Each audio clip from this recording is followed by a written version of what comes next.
Welcome back to the channel. Today we're going to be walking around with a Kodak Tourist 6x9 folder.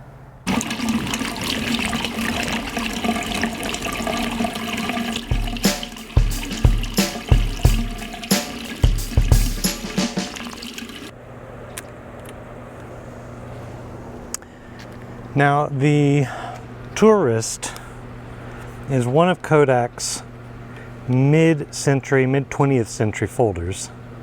Now the Tourist, like all mid-century Kodak medium format cameras, it uses 620 film, and so you have to re-roll all your medium format onto 620 reels in order to be able to use it.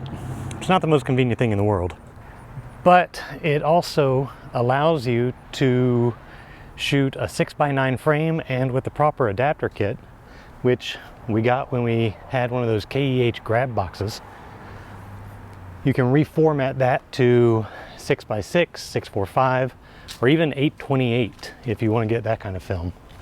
Unlike other folders, the Tourist was made in multiple different quality models. All of them have the Bakelite top. All of them are cast aluminum, but they had different lens and shutter options. You could go for a cheap single speed 12.5 aperture model, all the way up to a 4.5 with a synchro shutter. This one is a flash Kodamatic shutter 4.5, but the lens quality also changed. You could get a single element, that was the single speed shutter. Most had a 3-element Cooke triplet, and then the top of the line model would have a 4-element Tessar. Now there's debate as to whether or not this is a 3-element or 4-element, depending on what source you use for your information. So we're going to shoot this one. I have the 4-element Tessar and other 3-element Cooke triplets, so eventually we'll shoot those and we'll kind of compare and see which one this looks most related to. Now, like any mid-century medium format camera, it's going to use the red window in order to count your frames and advance to the next one. So it's very, very easy to double expose if you're not careful. The one thing that this model is missing that would make it really one of the best out there is a coupled rangefinder. It doesn't have one at all. It's just a window to look through for basic framing. An accessory rangefinder was available, and I should have gotten one a few months ago because it's now been featured as a prop in the Star Wars Obi-Wan Kenobi show, which has now made them skyrocket in price. So that sucks. We might find one day, but right now they're selling like $100 to $150. This particular model, like most of them, does not have X-Sync for flash either. You have to use flash bulbs with the old ASA sync port. Although the highest end model did use X-Sync and could potentially be used with modern flash.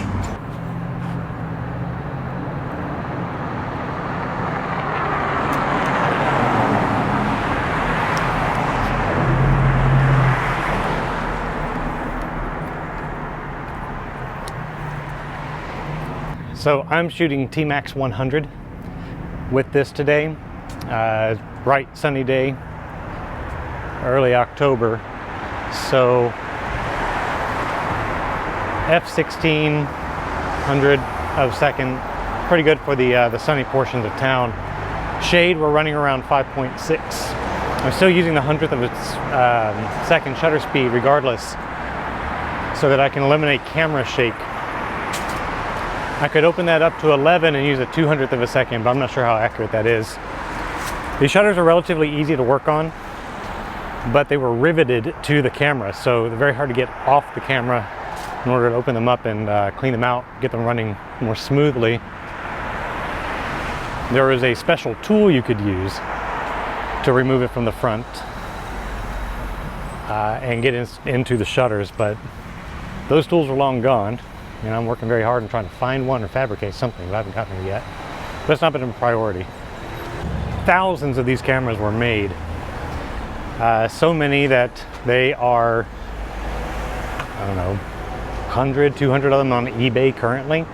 The issue is most people that are trying to sell these don't know anything about them, so they're either pricing the high-end ones at $10 and the low end at $200, or vice versa, or who knows.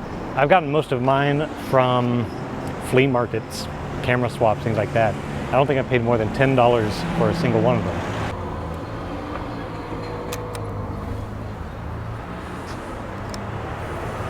Now, like a lot of Kodak cameras, especially from this period, there are accessories to use on the lens, like lens hoods and things like that.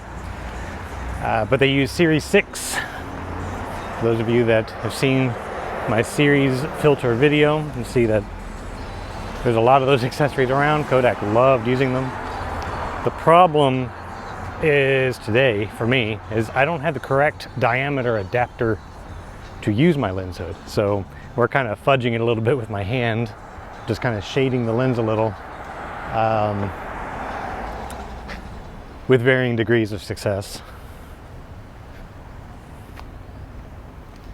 So mostly we're hoping that we don't get a ton of camera shake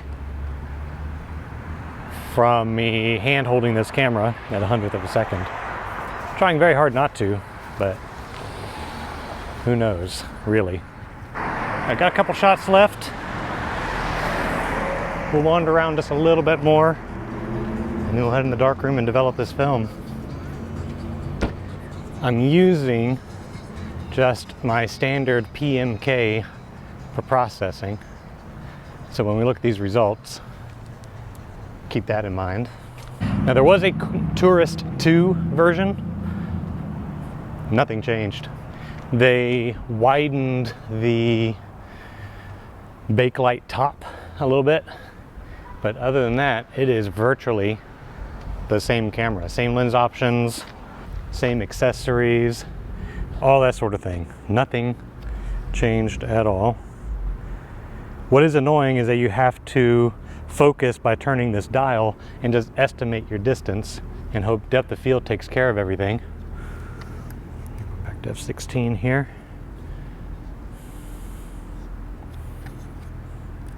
And they are manually cocked.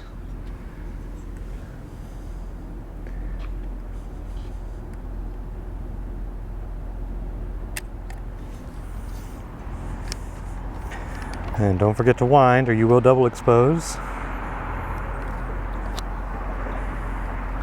So are these fantastic 6x9 folders? No. Are they fun? Yes. Do I intend to use these a lot?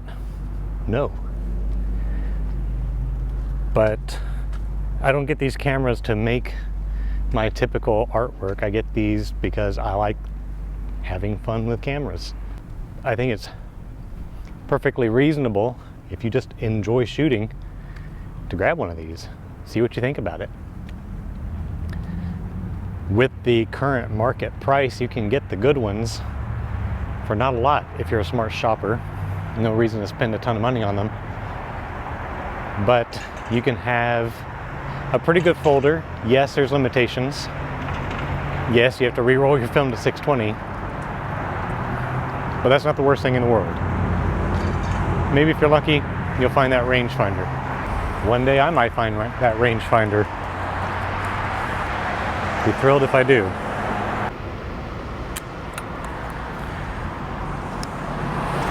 All right, and that's it. That's the roll. So wind this up and get in the dark room.